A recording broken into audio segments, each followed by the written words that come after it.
ममांगदा governor सु हाइखिबा लेखरे December था फावगी मनुंगदा कोई आईडीपी सिंगसी मयमदा मसा मसागी मयमदा हंजनबा थौरांग तौरी हाइदना फेज मैनरदा पाखोकगनी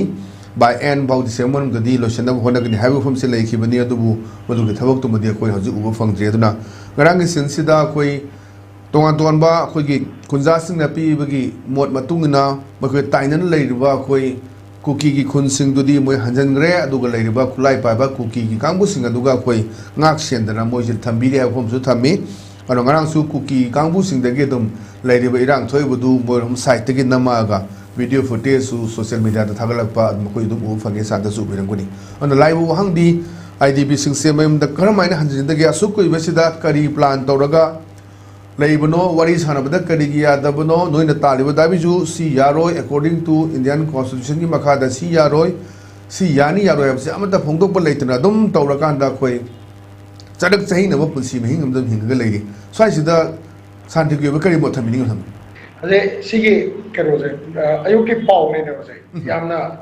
लुबा कंडीशन हाय ताय को याम थिने लुबा कंडीशन अमदा ओरिजिन लेरी पाव ने नोजे को मरमदी अखोई पाव यावरीब मैम से कहनी लेबाकी फनब यावरीरा नत्रगा ngसाई कहनी को इरांग से प्रोवोक तौब यावरीरा ऐसे आई खनबदा कनोगा मुसिसु अखोई कहनी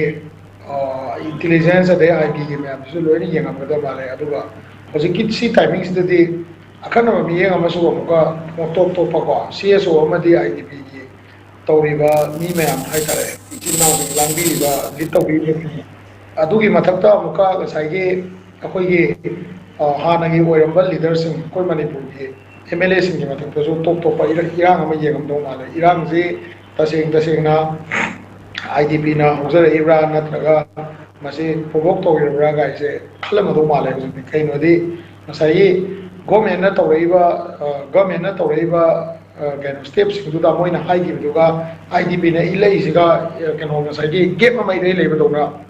गेम अमा इरे लेबदोना तौरे होजिकिबो परमदी आईडीपी ना हाइसे युमदा हंजनजगे हाइबने कसु अखाइब लेके आई युमनी आई लमने हनगे हाइबदा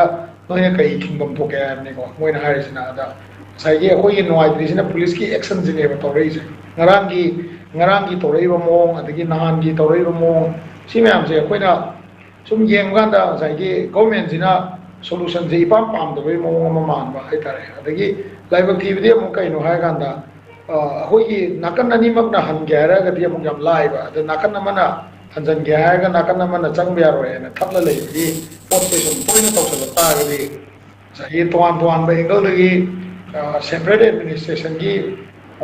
माइहुम हाइतारे ने को माइहुम जे हेना मोइरोमदा एडवांटेज फंगिबा याबगी चांस अमसु ले हाइतारे फंगदबना तोआन बने एजुकेशन सागलकबा याबगी मोंग अम लेना तोआन बा चैनल सिंगदा होजे मोइगी ओइबा चैनल सिंग न्यूज़पेपर सिंगदा थागलइबा अदगी मोइ अदुसु स्टडी तौबम चंगे नुआइतेबा अमदि याम सेंगबा नुआइतबा अमा हाइजरके करी नुआइगांदा पुलिस की एक्शन जे खिदंग हेनबले पुलिस की वाखम जे खिदंग फादरनिंगी मरमदी हाइबा मियोइसिंगी मयुमदा चक्के नत्र अमतंग येंगोगे हाइबदा पुलिसना पूरगा मोइना गार्ड तौबिरगा येंगनबिरगा लैबमक यादा तारसो सी बिरम लेना हाइबम चंगे अदे ngaraंग तौरि मोंगदुगी हेक्ता येंगनाबा फुनाबदौना तौरे अदगी नाकंदगी मयांग हाइबदी सीएपीएफ की कमांडर होइगो माले मा अमना लाव मताई को इनको डर फैलाओ इनको कोई डर ही नहीं है गायन को कोई सीएपीएफ का सीआरपीएफ से मोई कीद्रे फुदलो कियलो गायन लाव म यावे को ngana वीडियो म थेंगनागी अइमोन दउदि लेत्रे कॉपी तो मुथलमदर देगम देखो ngana थेंगनागी आइ ताई को अदुमा कियनबो थानबो तौरगा मियाम नमदबो याने खल्लगदि मियाम की इहौसे हेना कनखलकनी सी गवर्नमेंट खंजगदबनी अदुगा अइना खितंग वखन लमा खंजबा मना को मसी मयाम नाइगोंद लाम बिगदरा खंगदेको खितंग स्ट्रेटेजिक ओइना चंगहनिंगे इहौसे को चंगहनिंगे हाबदि मसीदा होजिकि पीआर लेबनिना मेंबर ऑफ पार्लियामेंट की रोल से हम चावे हाय तारे को अदो हमसे ओजा बिमोलगा आई आर्थर से मरुइना आर्थर से जगी आउटर की एमपी से मागी एरिया की आईडीपी ने यामे होजिक लेइसे को अदो माना एज अ न्यूट्रल कम्युनिटी अमोइना माना ngasi बौदा इंटरवेन तोरक्तबा माना वामबो हायरक्तबा मसी मतंग से आईडीपी सिंगसिना माबु समन तौबा अमा चंगे अठरसिना को मरुइना मागी जगह लेइसे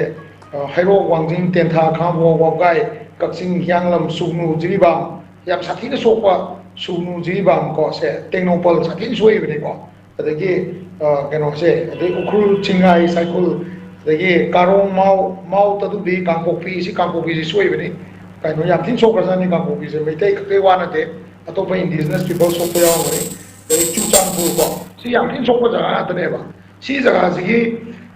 ꯔꯦꯁꯄꯣꯟꯁꯤꯕꯜ ꯑꯣꯏꯕ 8% ꯄꯋꯥꯔ ꯂꯩꯕ ꯍꯥꯏꯇꯥꯔꯗꯤ ꯑꯥꯎꯇꯔꯒꯤ ꯑꯦꯝ ꯄꯤꯁꯤꯅꯦꯕ ꯑꯗꯨꯅ ꯑꯩꯒꯤ ꯋꯥꯈꯜꯗ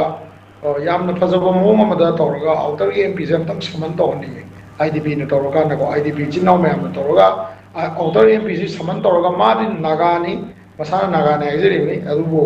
ꯃꯥꯅ ꯅ꯭ꯌꯨꯇ꯭ꯔꯦꯜ ꯀꯝꯃꯨꯅꯤꯇꯤ ꯑꯃ ꯑꯣꯏꯔꯒ ꯁꯤꯒꯤ ꯕ꯭ꯔꯤꯖꯤꯡꯁꯦ ꯀꯔꯤꯒꯤꯗꯃꯛꯇ ꯃꯥ ꯉꯁꯤꯐꯥꯎ ꯋꯥ ꯑꯝꯇ ꯉꯥꯡꯗꯕꯅꯣ ꯍꯥꯏꯕꯁꯦ ꯌꯥꯝ ꯆꯥꯎꯕ ꯀꯣꯏꯁꯟꯅꯦ ꯑꯗꯣ ꯍꯧꯖꯤꯛꯁꯦ ꯀꯃꯥꯏꯅ ꯇꯧꯒꯦ ꯍꯥꯏ ꯀꯥꯟꯗ ꯑꯩꯈꯣꯏ ꯃꯅꯤꯄꯨꯔꯗ ꯇꯣꯉꯥꯟ ꯇꯣꯉꯥꯟꯕ ꯄꯔꯁꯄꯦꯛꯇꯤꯞꯇ ꯇꯣꯉꯥꯟ ꯇꯣꯉꯥꯟꯕ ꯂꯤꯗꯔꯁꯤꯡꯒꯤ ꯌꯥꯝꯅ ꯀꯩꯅꯣ ꯑꯣꯏ ꯉꯔꯥꯡ ꯅꯍꯥꯟ ꯁꯣꯔꯠ ꯕꯁꯨꯝꯒꯤ ꯃꯥꯒꯤ ꯀꯩꯅꯣꯗ ꯄꯣꯗꯀꯥꯁ ꯑꯃꯗ ꯃꯥꯅ ꯉꯥꯡꯉꯤꯕ ꯃꯌꯥꯝꯗꯣ ꯉꯁꯥꯏꯒꯤ ꯀꯩ ꯍꯥꯏꯇꯥꯔꯦꯀꯣ ꯑꯩꯈꯣꯏꯒꯤ ꯁ꯭ꯇꯦꯠꯁꯦ ꯇꯟꯖꯥ ꯆꯥꯔꯤꯉꯩꯁꯤꯗ ꯒꯕꯔꯅꯔꯒꯤ ꯔꯨꯜꯁꯤꯅ ꯍꯦꯟꯅ ꯇ꯭ꯔꯥꯏꯕꯦꯜꯁꯤꯡꯅ ꯍꯦꯟꯅ ꯅꯨꯡꯉꯥꯏꯕꯗꯧ ꯇꯧꯏ ꯀꯥꯏꯅ ꯍꯥꯏꯕ ꯁꯤꯒꯨꯝꯕ ꯋꯥꯁꯦ ꯀꯩ ꯍꯥꯏꯅꯤꯀꯣ ꯄ꯭ꯔꯣꯚꯣꯛ ꯇꯧꯕꯒꯤ ꯋꯥ ꯃꯌꯥꯝꯁꯦ ꯉꯥꯡꯕꯁꯦ ꯂꯤꯗꯔꯁꯤꯡꯁꯦ ꯈꯔ ꯂꯦꯞꯄꯁꯨ ꯐꯩ ꯑꯗꯨꯒ ꯑꯩꯈꯣꯏꯒꯤ ꯄ꯭ꯔꯣꯇꯦꯁ ꯇꯧꯔꯤꯕ ꯏꯆꯤꯟ ꯏꯅꯥꯎꯁꯤꯡꯅ ꯑꯩꯅ ꯍꯧꯖꯤꯛ ꯍꯥꯏꯖꯕꯗꯀꯣ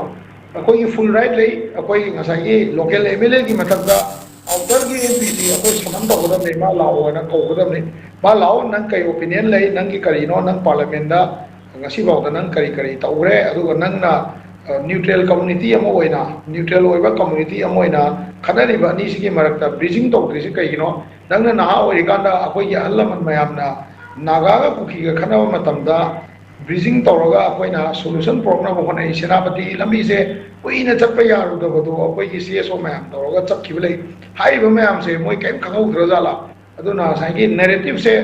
ꯑꯩꯈꯣꯏꯒꯤ ꯁꯤꯒꯤ ꯏꯔꯥꯡꯁꯤꯅ ꯇꯦꯛꯅꯤꯀꯦꯜꯂꯤ ꯌꯥꯝꯅ ꯐꯖꯕ ꯃꯑꯣꯡꯗ ꯄꯨꯗ꯭ꯔꯒ ꯇꯥꯔꯒꯗꯤ ꯅꯦꯔꯦꯇꯤꯞꯁꯦ ꯉꯁꯥꯏꯒꯤ ꯀꯩ ꯍꯥꯏꯅꯤꯀꯣ ꯃꯥꯏ ꯑꯦꯗꯚꯥꯟꯇꯦꯖ ꯂꯧꯅꯕ ꯅꯦꯔꯦꯇꯤꯞ ꯆꯠꯅꯈ꯭ꯔꯒꯗꯤ ꯃꯗꯨꯒꯤ ꯃꯥꯡꯖꯕꯁꯨ ꯑꯗꯨꯝ ꯂꯥꯛꯀꯅꯤ ꯍꯥꯏꯕꯁꯦ ꯑꯩ ꯃꯁꯤ ꯊꯝꯖꯒꯦ ꯑꯗꯨꯒ ꯑꯩ ꯑꯃꯨꯛꯀꯁꯨ ꯑꯄꯤꯜ ꯇꯧꯖꯒꯦ ꯑꯥꯔꯊꯔ ꯑꯩꯈꯣꯏꯒꯤ ꯑꯥꯎꯇꯔꯒꯤ एम पी से मागी जगह अयामनी टेक्नोपल चुरचानपुर को से कांपोक्पी सी माई जगह ngатani सुगनु को मा लाखम थुए मा हुजो केदोरग लेरिबनो आई मोंदा आई ओपन दम हाइगे हुजि अथरना माना as an MP he needs to come down ma keno manipuri gang de hai so he needs to come down and look at what is happening at his with his voter and why he is not able to make a bridging kahani solution nama porokna ba honabada what is his role as an MP अखोइना भोट थादगिबनी आउटरगी चोचानपुरगी अदगी कैनोगी अखोइगी से सुगनुगी कांपोक्पीगी इसी में हमसे वांगजिंग तेथा सी में हमने भोट थादगिबनी अखोइना मा कानग्रगा माना कार मतुंगदा तुमिन लेथोकसे कइनो एमपी अनि मक्से कौरगा मोई ओपिनियन से हंगम चंगी मसी मरता तोआन पॉलिटिकल पार्टी ना मसा मसागी मनुंग लेबा मेंबर सिंग हाय ताय नत्रगा मेंबर ऑफ पार्लियामेंट सिंग दो मोई कैनोदा ऑफिस तक कौरगा फामिनरगा कमाइन तौर मसी सोल्यूशन तौजिगे गायना प्लान ए प्लान बी गायना अमो गौसु पुथोक्तना बोथ पॉलिटिकल पार्टी एवरीवन को मोई लोइनमक चमानर मोंग लेरकांदा आईडीपी सिंगजिदा विक्टिम ओइलगा आईडीपी से जानिङाइ लेत्रबा वारबा इचिनाउ सिंगजिना इरांग तौगना नुमित क्यानि तौगदैनो मखोइना चंगसलगा मयाइदा लेप्तना तौनु सुगुमसे गायको खो सोल्यूशन तौनु तौरियना मो हाइदबा even both the MPs have not met the governor moi governor ko unadri hujbo governor da sigi pochi amicable solution ama porpo ya na ba IDP leader ma amsiga MP siga punna phamina bo ya koi MLA yaw to ko subo aduna maramdi